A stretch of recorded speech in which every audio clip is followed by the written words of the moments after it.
who is a Christian? I feel like this is a question that's becoming more and more salient, especially with the rise of Christian nationalism and really a fight for the soul of Christianity that's going on right now, where you have various Christian nationalists saying that if you're not one of them, you're not a Christian. And, well, pretty much everyone who opposes them saying, yeah, but they're not Christian either. The question is, does anybody have the right to say that?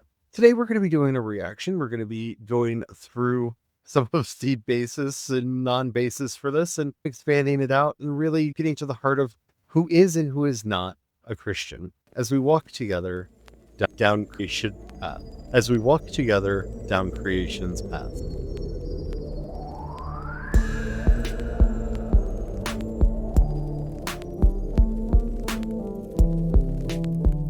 Hello, everyone. My name is Charlie. I am a Christopagan druid and priest of Bridget. Hello, everyone. My name is Brian. I'm a Christopagan druid and sous chef to the Dagda. Today, we're going to be discussing. I don't know that there is a right word for what we're going to be doing. There will be words coming out of us about the topic of what is a Christian. We're going to be jumping in on this. I think it's really fun because the question most come up with is, who is a Christian? In the video we're going to be sharing here, they're going to get into, does anyone have the right to say who a Christian is? And I think the really meatier question that isn't really asked, that I'm hoping we'll get to a little later on, is how does one discern who is a Christian? So today we're going to be living in a wonderful realm of reactor inception, because we are going to be reacting to a video by Dan McClellan, reacting to another guy doing a reaction to a Dan McClellan video. It'll all make sense when we get there. But before we do, if you haven't already, don't forget to like, subscribe, follow, whatever the terminology happens to be on whatever platform you happen to be listening to us on. We do 5 original Christopagan and Druid episodes Monday through Friday. You don't want to miss a thing because we've got a lot of fun stuff going on. All right. Well, let's just get to it, shall we? Of who gets to call themselves a Christian. All right. Let's check it out. All right, let's see it. The answer is nobody. There is no person or group of people on the planet who are in charge of who gets to call themselves a Christian. So yes and no. Just yes. In so many ways, that should be the end of the video. And I think it would have been hilarious if it was, because that is the answer. Just no.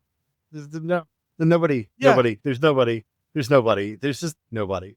But of course, as in our constant war against what we term the Imperial Church, those people who have given themselves the authority to speak on behalf of God and to say who is and who is not a Christian in good standing, this has become I would say pseudo-controversial question. Yeah, because as one who really enjoys watching people have this conversations around this very question, I do get a lot of delight out of watching it.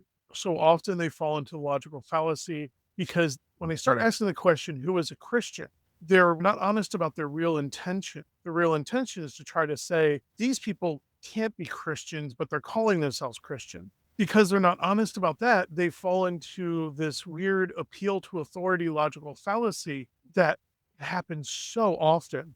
No one has the authority to claim it. He is absolutely correct in that statement. No one has the authority to claim who is a Christian. I feel like a lot of this is just like very schoolyard level conversations of, yeah, I said, go on and see, let's follow this adventure forward. What happens next?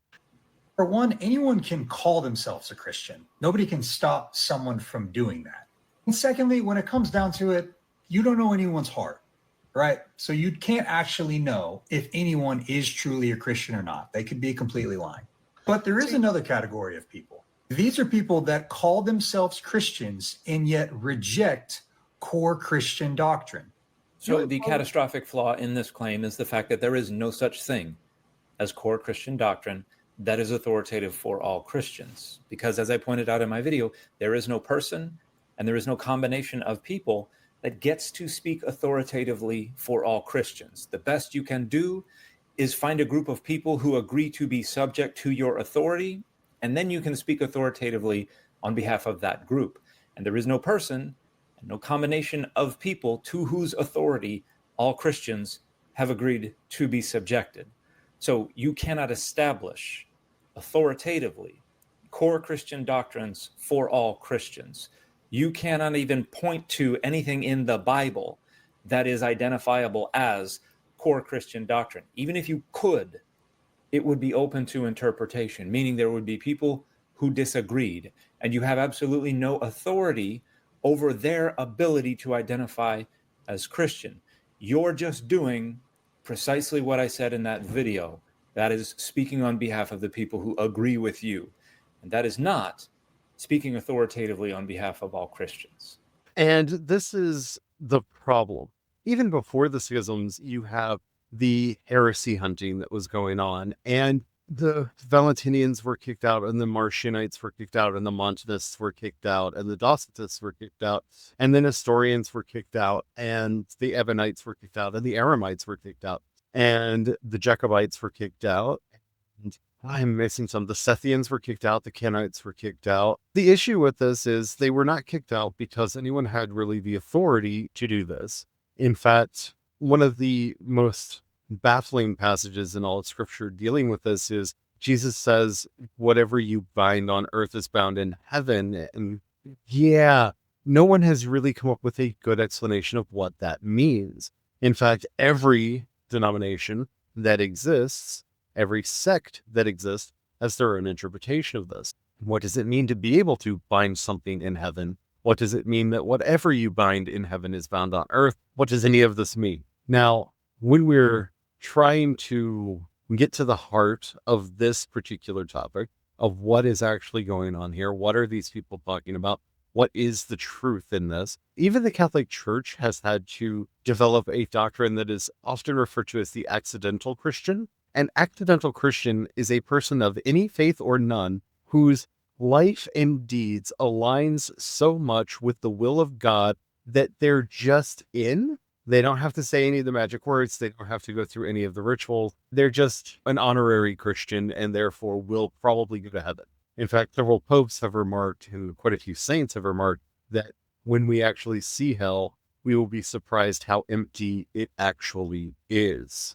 In fact, a few have even gone so far as to say there will be no one in it, possibly not even the devil himself. And this is people trying to actually grapple with the problem here of having a magic formula that has to be recited, magic words that have to be done, holy bathwater that has an effect on your eternal salvation. And I'm not trying to make light of baptism here, but when you really think about it, we're really arguing over whether or not someone has to literally have a sacred bath. That's what we are arguing about, that you have to have gone through a particular ritual in a particular format, done in a very specialized sort of way, or you're out of the club. That is a strange idea.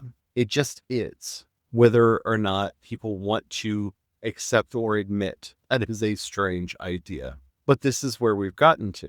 And so you have this, like I said, this doctrine that has arisen within Catholicism of the accidental Christian. Now, that doesn't mean that they're still not of the mindset that they are absolutely right about everything and that one day we will all agree with them. But that is a kind of institutional narcissism that we really need to guard against if we are going to accomplish really anything in this world, especially if we're going to do it from what I would call a Christian perspective, because Christianity is supposed to be rooted in humility. Yeah. Christian's not the best at that. And I wanted to put a pin in, let everybody know, just remember, keep a little mental note of what he said, not what Dan said, but what the other commentator said at the beginning there, because he started with some of the fallacies that has caused his problems with this question in the very first place, and then got distracted and got into the who has the authority to say who a Christian is argumentation path. It was really quick, but there was actually two different things put forward. And I wanted to come back around to that, but that'll be when we talk about how does one discern who is a Christian. I don't think we can. Christ taught us a really simple thing. They're not against us, they're with us. It was when the disciples came to Christ and said, "Hey, teacher, we stopped these people from doing these miraculous healings in your name because they're not one of us." And Christ scolded them not to and said, "Yeah, if they're not against me, they're with me." I'm pretty sure that very saying of Christ is the reason why the Catholic Church has to have their accidental Christian doctrine, so they can reconcile that in. Actually, a lot of it was Gandhi. Oh, wow. Yeah. Yeah, a lot Well- of it, him and various other freedom fighters who were not Catholic, who, when being pressed on, so you're saying that these people who, seem to follow a lot of the things that we're talking about here, they worked with humility, they worked with compassion, they did all of these good things that align with all of the we're supposed to be for. We're supposed to believe that they're in hell. Oh, the Imperial Church. Oh my, blinds so many.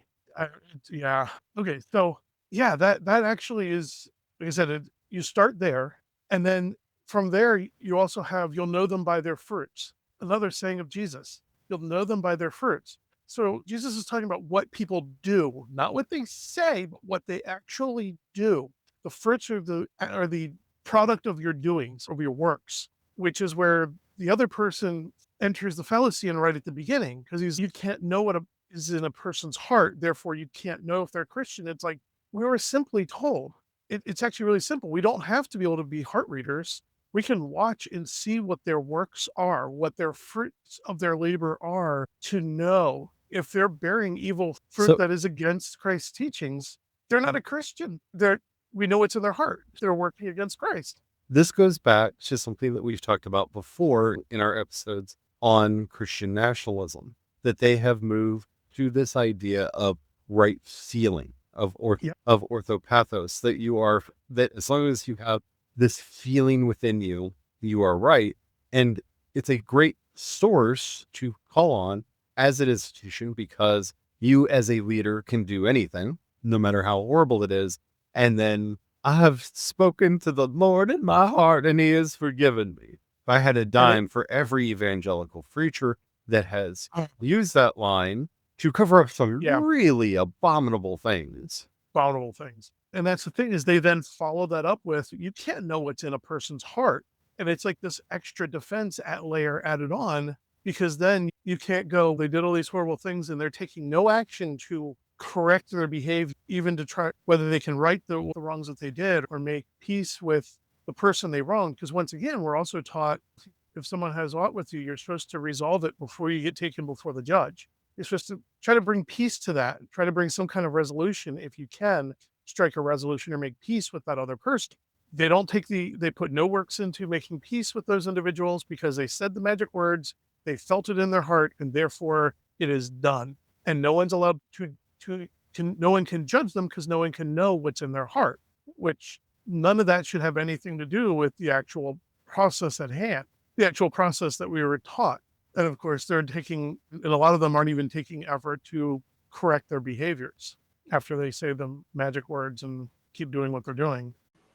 You see, the early church, they did us a huge favor, and they laid out in creeds core Christian doctrines. So if you call yourself a Christian and yet reject something from the Nicene Creed, you are not a Christian.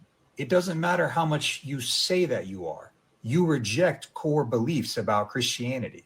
So all this claim is doing is pointing to the agreement that this group of Christians has agreed will be authoritative for that group. It has absolutely no authority whatsoever beyond that group of people. It used to, because it was supplemented by imperial authority, and so force could extend the boundaries of that authority beyond the group that agreed, but it still didn't cover all Christianity. So as I pointed out in this video, all you can do is say, this is our brand of Christianity. We don't like that other brand of Christianity. Therefore, we are going to declare for the group that agrees that other group over there doesn't get to be Christian. This is the main problem with the creeds, is the creeds were all created to basically say, but we don't like this other group. Yeah.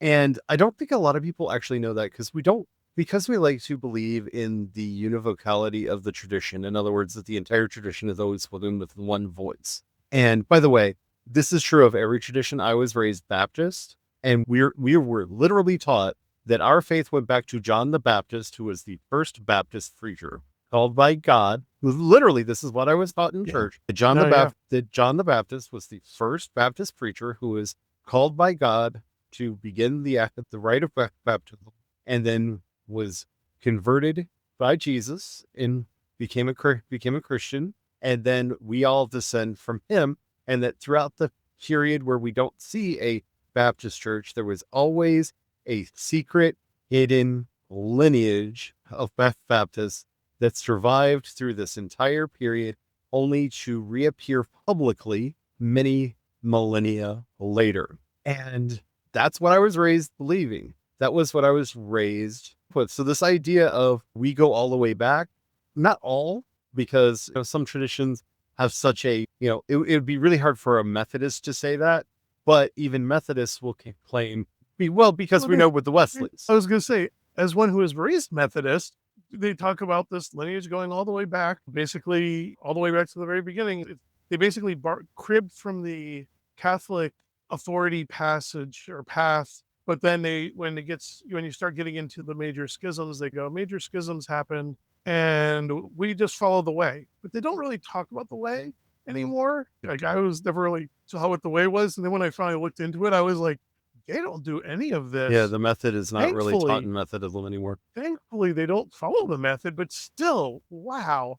But they trace back to the Anglican Church, and then through the Anglican Church back to the Catholic Church, and from the Catholic Church back to St. Peter. And most of the mainstream branches of Christianity try to do this in some way, shape, or form. The problem is the Catholic argument is spurious at best. We know that there was a church in Rome very early on. Paul writes a letter to the church in Rome, and very much there was a church in Rome during his lifetime. So that'd be the 50s, 60s of the Common Era. Now, popes are very unreliable because it's not until really the 3rd century, 4th century that we have reliable statements of someone being called the Pope. By the way, the Pope, not a Pope. We have a couple apopes. In fact, the official chronology of the popes includes 2 that ruled at the exact same time.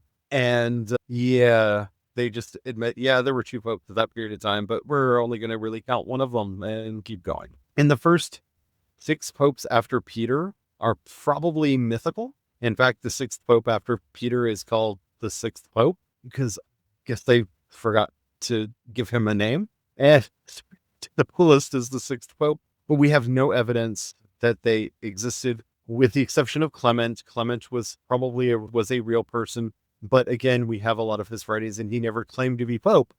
So the idea that the papacy goes all the way back, it is a reappropriation of a title that was part of Roman religion. The Pontifex Maximus was the high priest in Rome who played referee between the other religions in Rome and also officiated at certain ceremonies. It was an honorary title for the most part, and it was eventually given to the Bishop of Rome once there was a solidified bishopric of Rome. But until then, it gets very spiritual. It gets very clouded. What we do know from church history is it does appear that Jesus's brother James took over the movement after his death and led the movement until his death. And then this is where accounts differ as to what happened after that. And I don't think it really matters.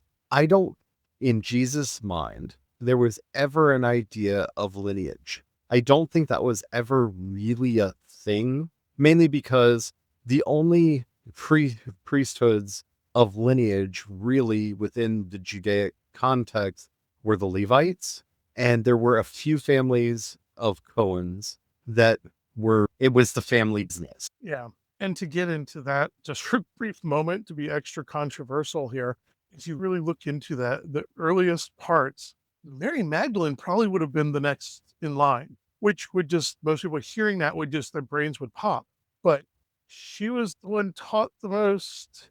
Well, Mary Magdalene becomes a very hard figure to follow because we don't really know what happened to her outside of the context of the Gospels, because everyone wanted to claim her. So we have stories of her going everywhere from Ephesus to Egypt to France, and stories of her full life up to her death in all of these places. I think that many Marys could have done this, because what we are learning from the archaeology is when you read the Gospels and everybody's a Mary, that is the most archaeologically accurate statement in the Gospels, because we keep finding records of, oh, so this is the guy, and his mother's name was Mary, his wife's name was Mary.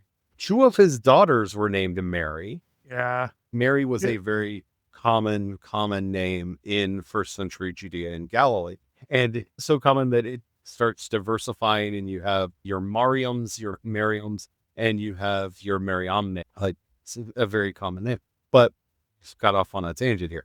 But we don't see a strong sense of lineage. Remember, all we have to go on for the earliest church are the Gospels and the writings of Luke, in Luke Acts, and the writings of Paul. Paul does not tell us how apostles were made, though he mentions a lot of apostles that are not mentioned elsewhere, including some women as apostles. Yep.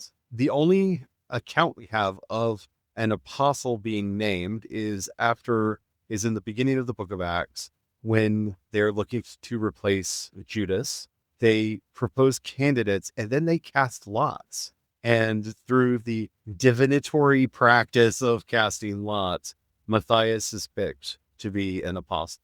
And that's how we see an apostle being named. We have no other account from the earliest church on how this happened. But this obviously is not a sign of lineage. The apostles are not choosing who the next apostle is going to be. They're proposing candidates, and they had a very strict sense, because to replace Judas, it had to be somebody who had learned from Jesus while he was alive. And that's basically the candidate pool that they created. And then they literally used a divinatory practice. They cast lots to choose who was going to be the next apostle. This is not a lineage system. It really isn't. If it was, we would see any of the other people who are called apostles, such as Barnabas, later in the same book, who is referred to as an apostle. We would see his lineage laid out. When Paul is named an apostle, we do not have a lineage given to him. He is not replacing the other apostles, because the word apostle just means one sent forth. And the reason I'm spending so much time on that is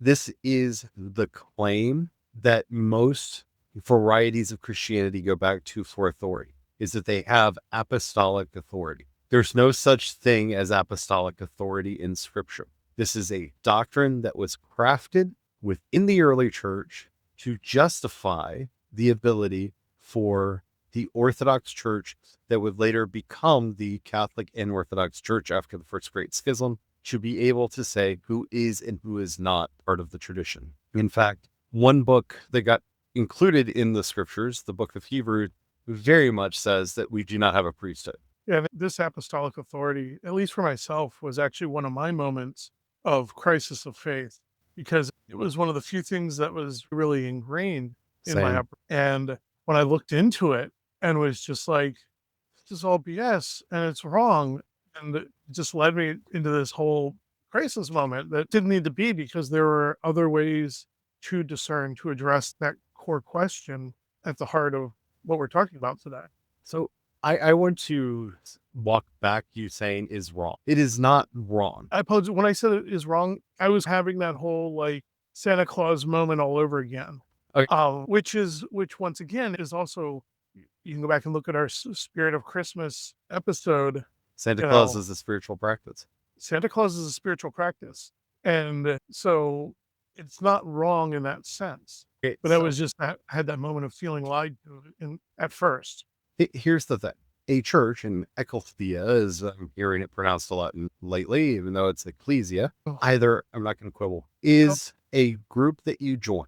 It's a social group. It's a social club. In fact, we know that the early church operated much in the same way that the banquet societies of Rome operate. Any group is allowed to create its own membership rules.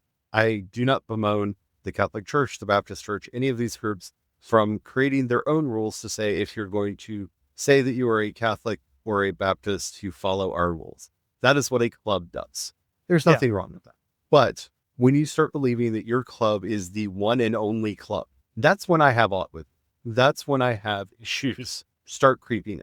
That's when we start giving you the side eye and go, okay, is the spirit of the Imperial Church upon you? Is this organization starting to listen to this principality and power as it tries to put root in it and corrupt it? Because I don't think there's anything wrong with a membership organization having rules about who is and is not a member. I think No, that's not at all. perfectly fair and perfectly all right. The issue here is when we are extending this out to say, and membership in our organization is a requirement for eternal life. Now I have problems. Yeah. Because you Yeah. just went from a membership organization to a cult because you just became a high control group. If I have to be a member in good standing with your organization, or I will suffer eternal punishment in the afterlife, that is high control. That is a high control group. And that is where all things went wrong. If any group wants to have its own rule and regulations about what does it mean to be ordained in our movement, what does it mean to be a part of this organization, that is fine. But that's all that's happening here. And what we know from history is that there is no authoritative outside source other than, do you want to be a part of our group or not a part of our group, to say anyone is truly this, that, or the other. I hear what a lot of people are saying. Even Brian has parroted it in this podcast. We have the teachings of Jesus. Yes or no? Remember, in the early church, they didn't have access to all of the gospels that we do now. In fact, most of the gospels that we have now were written between 70 and 120 of the Common Era. So they didn't have access to those texts and could not have relied on those texts. In fact, it would take another 700 years for them to agree which of those texts they were going to see as authoritative. But even in saying that we are relying on the words of Jesus in the Gospels, we are saying we're relying on this authority. It still has to be an appeal to It authority. is still an appeal to authority. And if you don't want to include the Gospel of Luke or John, because they have some rabidly anti-Semitic things in them, I'm not here to say that you are wrong. I do think that it's almost more instructive to point out to people that here is the rabidly anti-Semitic thing that is in here, especially the ones that are very out of character for Jesus, like the passage in Luke where he says that he is going to have all of the Jews that do not believe in him brought to him so he can kill them himself. I think that Jesus found even in the Gospel of Luke would do that, because he really wasn't a slay and behead people kind of person, but that passage found its way into the document. And so even they, to me, are not authoritative. Do you get what I'm saying? Because all you really have in the end is the tradition. And what tradition do you fall into? That's why we always say that we're people who are following in the footsteps of people like Pelagius and Ariagena. We are people that, to me, if we were allowed to open the scriptures and add another book in, Julian of Norwich's Revelations of Divine Love would be added in. That, without a doubt, to me, should be the fifth gospel. And it is the one that I would recommend everyone to read first, because it is, to me, the most powerful gospel I have ever read. But that's because I am giving it authority, because I have chosen that as a book that means something to me. The book itself can make whatever claims it wants to. The only time those claims have power over you is if you agree to be in the club. And even with the Revelation of Divine Love, I have issues with the beginning of that book. As much as I love that book, the beginning of that book, really, Julian, sweetie, you're a little too in love with death. You're just a little. Like, you get to the point where you're in love with life, but this book, you're very in love with death in a way that is not entirely healthy. So even that book I have qualms about. But all you're doing is saying who is in the club, here are the rules for being a part of the club, and that's it. And don't let anyone fool you into thinking otherwise, because that's how, especially these authoritarian Christianities that we're suffering from today, take root. That's how they empower themselves, and I'm not here for it. And I think this is really important as we continue our study in living the dream of the Oak Church, because, well, we're going to start talking about what we think Christopaganism is. We started that a little bit last week, and we're going to be continuing that on tomorrow's episode and throughout the rest of that series. But no, we are not saying we are the authority on that. We're not saying that if you do not agree with us, you can't use that term, or you're not this or you're not that, because that's not for us to say.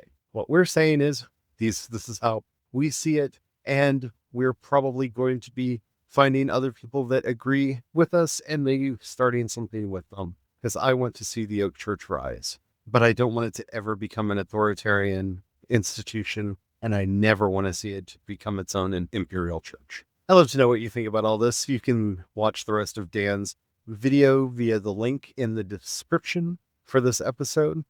What do you think about this whole authority thing? Is there any bedrock we can actually rely on to say that this is absolutely unequivocally true and not some philosophical basis or some, I'm going to use the word axiomatic basis to determine truth? And I'm saying this very specifically because even those of you who are like, I'm all about the science, I would like you to explain science to me without a philosophical basis and without an axiomatic truth. Not to say that science isn't real and valuable, but everything has a series of unquestionable assumptions at its base. And for science, that's the scientific method, just if you're not sure what I'm talking about there. And again, I don't have problems with that. I'm willing to sign on to this club. Science has given us some great and wonderful things, but it is still based on axiomatic roots. Let me know in the comments wherever you're listening to us. If you're listening to us on YouTube, Spotify, or CreationsPaths.com, you can leave a comment right there. If you're listening to us anywhere else, even if they say you can leave a comment, they don't notify us, so we won't know. But you can leave a comment there anyway, because engagement is magic. And then head over to CreationsPaths.com, click on chat, and you can leave a message there, and we will see it, and we will be able to get back to you. While you're there, if you happen to have a few dollars, you can pass our way. We offer monthly and annual memberships. You can also support us on Patreon and Ko-fi. I am CE Dorset on both, and you can support us using the Cash App hashtag CreationsPaths. Thank you to everybody who does that. We are ever so grateful. Thank you so much. You all really do help us keep the lights on, keep a roof over our head, and food on our table. If we've ever said anything that's helped you out, please share it with others. That helps us out more than you know. And as we're heading out today, I think it's only fitting to say a little prayer to the forgotten second leader of the Christian faith.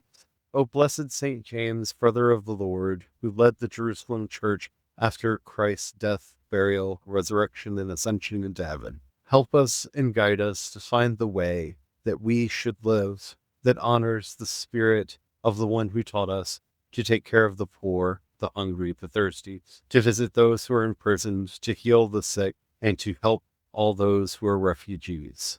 As that is the Jesus that I believe in, the one that I find in the Gospels, and the one that I see proclaimed in Scripture. Help us and teach us as we find our way. Amen. Amen.